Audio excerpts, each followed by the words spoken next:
All right, so we will be starting our coloring books, and you guys will be picking a coloring book from your classmate to color. You can go into your Google Drive, and if you just double click, you'll be able to see everyone's coloring books and just pick one that you gravitate towards. And once you have done that, I am going to be downloading it. So downloading will be up here. Press the download button and go to show in folder.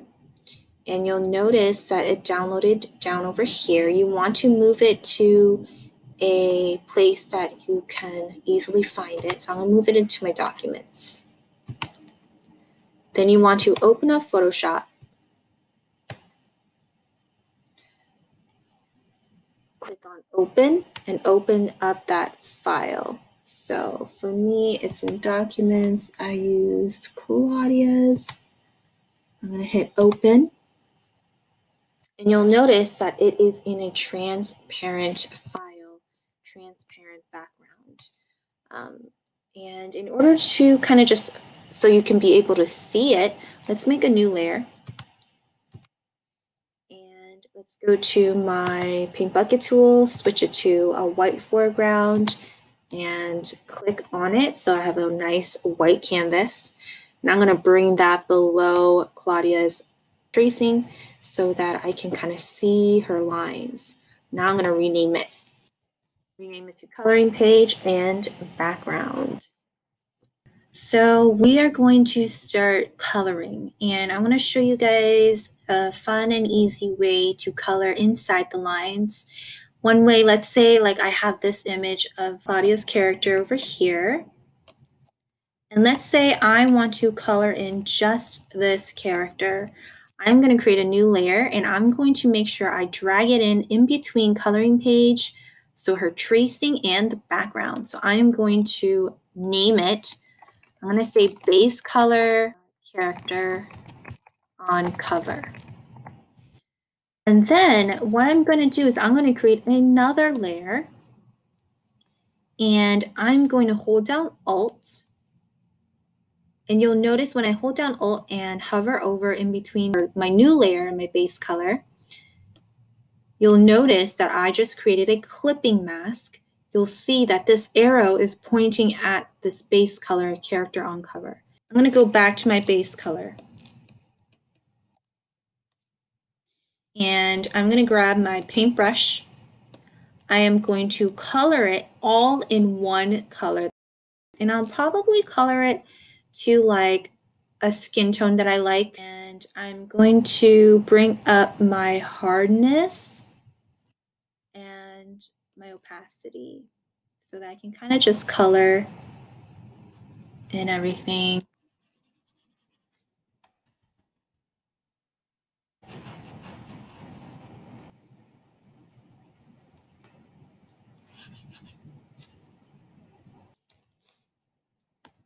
You can always go back and erase the edges.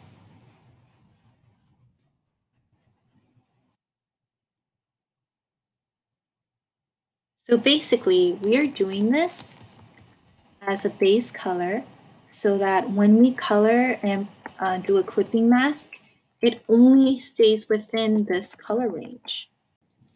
So now I'm going to go to my layer 1. I'm going to rename this layer to, let's say, hair. And here's my clipping mask. It's attached to my base color, character on cover. I'm going to my clipping mask layer. I'm going to pick a hair color for my character. And if I use my brush tool, you'll notice I can't go outside of my base color anymore. I'm staying inside of it. So you're basically just coloring in the lines or staying in the lines.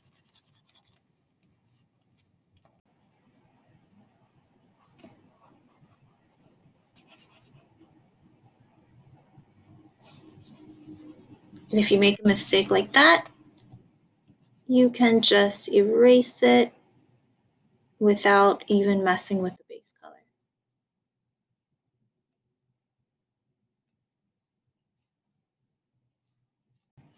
So remember, you can always create more base colors and then clipping masks that go into another base color. So if you want to color in the glasses, you can always go to your base color, create another clipping mask. You'll know that it's a clipping mask if there's a little arrow that goes pointing to your base color. So then I get to pick another color.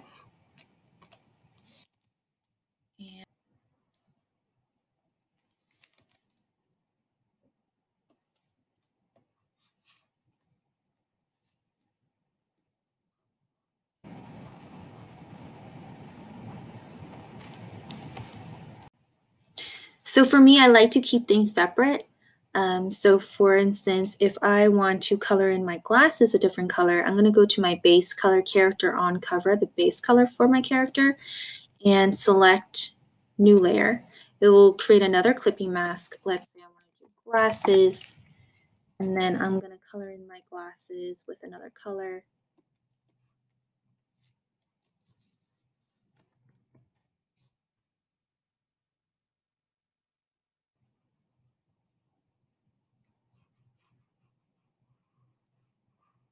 Finish the sunglasses, so I'm going to rename sunglasses in my layer, press enter. And now I want to show you guys how to use the pen tool.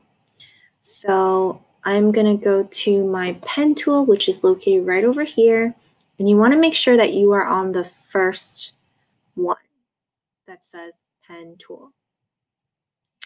So let's say that I want to color in her shirt.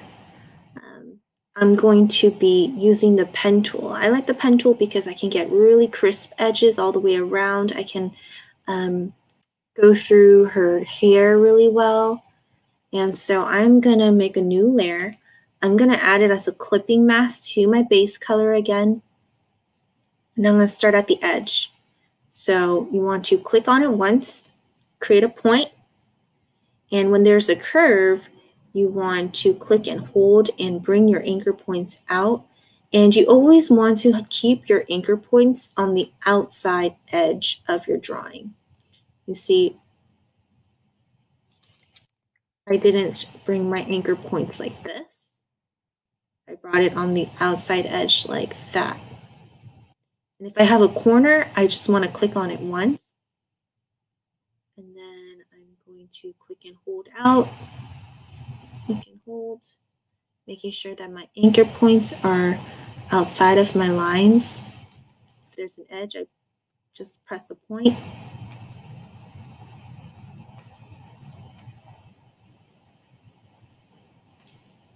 So this is a good way to color precisely inside your drawing.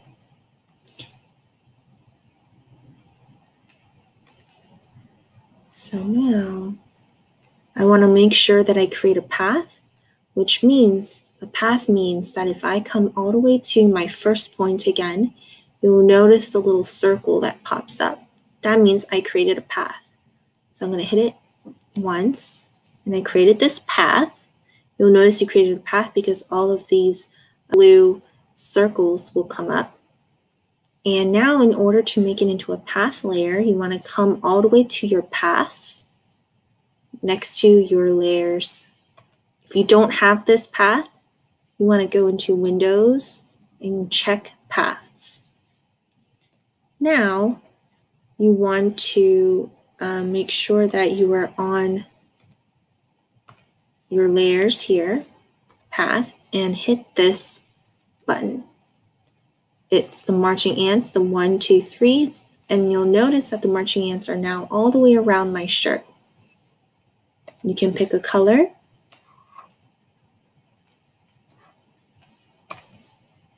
Maybe go to the paint bucket tool and press it in like that. To deselect, Control B. There you have it.